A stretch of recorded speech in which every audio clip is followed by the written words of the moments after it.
le monde tourne. Direction la Birmanie, refusant de tirer sur leurs concitoyens. Les informations pullulent. Tout de suite, voici les informations. C'est le moment d'ouvrir la page internationale avec Erlich Dorelas depuis Boston, Massachusetts.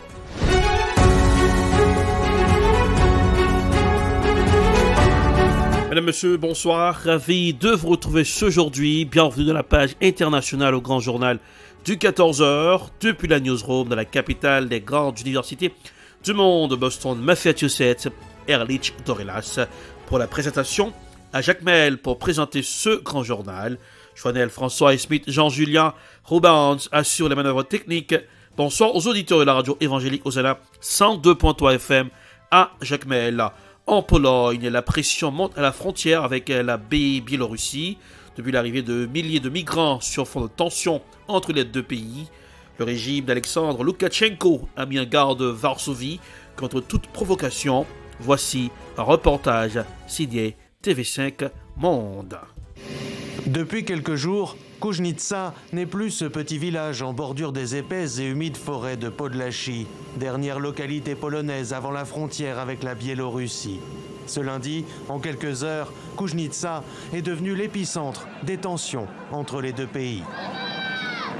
Au milieu, coincés du côté biélorusse, plusieurs milliers de migrants, hommes, femmes, enfants, entassés sous des abris de fortune. Nous n'avons pas d'eau, pas de nourriture, ni de sac de couchage. Combien de temps allons-nous attendre ? Il dit qu'il est ici depuis 4 jours. 4 jours. Ce n'est pas possible. Comme vous pouvez le voir, presque tout le monde est en train de mourir de froid, de faim, de tout.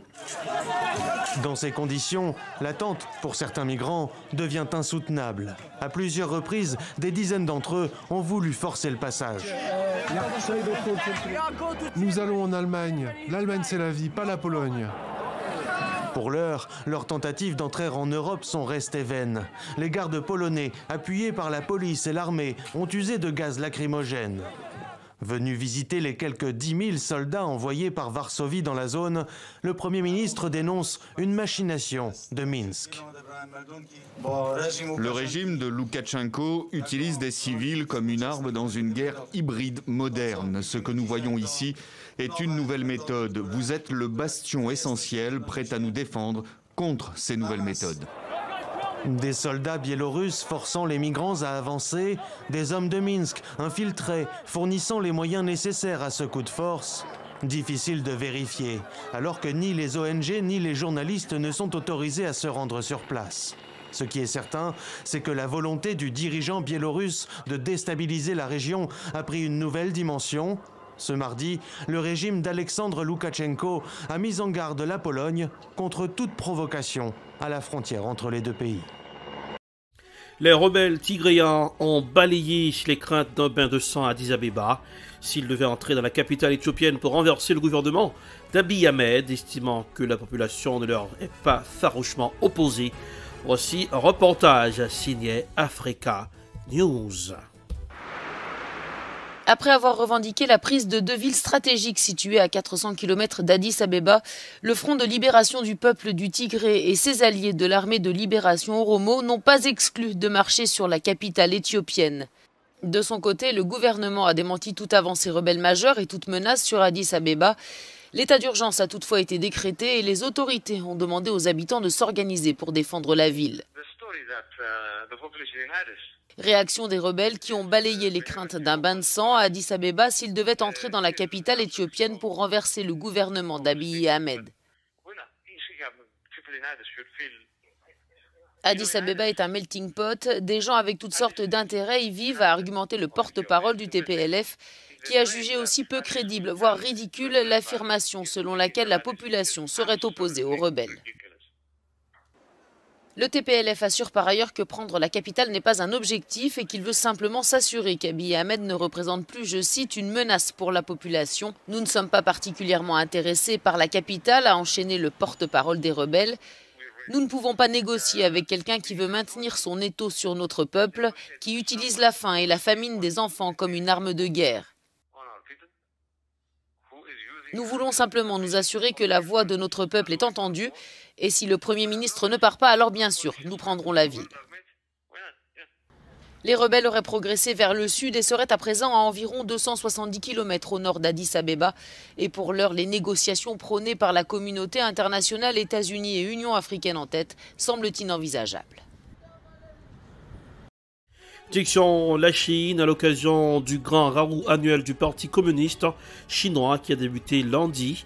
Xi Jinping doit faire valider sa résolution historique sur les grandes réalisations du parti.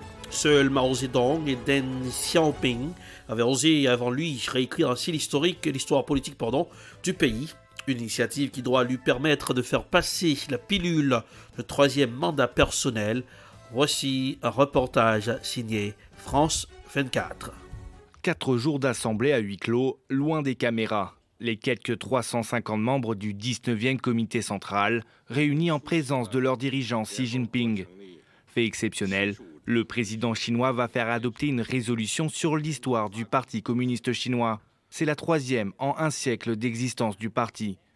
Son contenu n'a pas encore été dévoilé publiquement, mais elle viserait à renforcer le pouvoir de Xi Jinping en inscrivant dans le marbre sa vision de l'histoire. Aujourd'hui, ce qui est très important pour Xi Jinping, c'est de donner une vision unifiée de ce qui a précédé, pour montrer qu'il incarne la mission historique du parti et se projeter dans l'avenir comme le leader qui permettra au parti d'accomplir sa mission en termes de modernisation pour la Chine. Objectif de Xi Jinping, faire de la Chine la première puissance globale du monde d'ici 30 ans. L'heure n'est donc pas à l'autocritique. Pourtant, le pays connaît actuellement de nombreuses difficultés qui pourraient faire dérailler l'agenda du président chinois.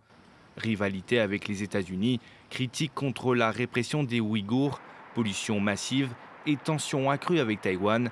Autant de problèmes qui ne seront probablement pas abordés par le comité central. À un an du 20e congrès du Parti communiste chinois, Xi Jinping cherche à légitimer son pouvoir pour ainsi entamer un 3e mandat à partir de 2022. Il a entamé. En Norvège, attaque au couteau en Norvège, l'assaillant abattu. La police neutralise un forcené qui tenait de poignarder des passants. L'homme connu des services de police a été abattu au moment de son interpellation. Voici un reportage signé Euronews. À Oslo, en Norvège, la police abat un forcené qui tentait de poignarder des passants.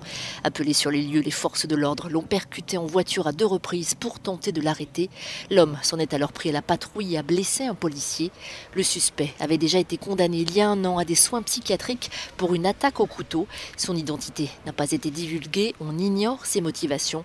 La police exclut pour l'instant l'hypothèse d'un attentat.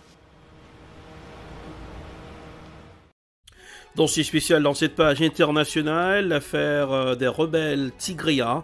Les rebelles tigréens à la porte d'Addis Abeba. Les rebelles du Tigré et leurs alliés sont en marche vers la capitale, ce qui a forcé le gouvernement à déclarer l'état d'urgence et même à encourager les civils à prendre les armes pour se défendre. Dossier spécial signé Yasmine Kayat de Radio-Canada.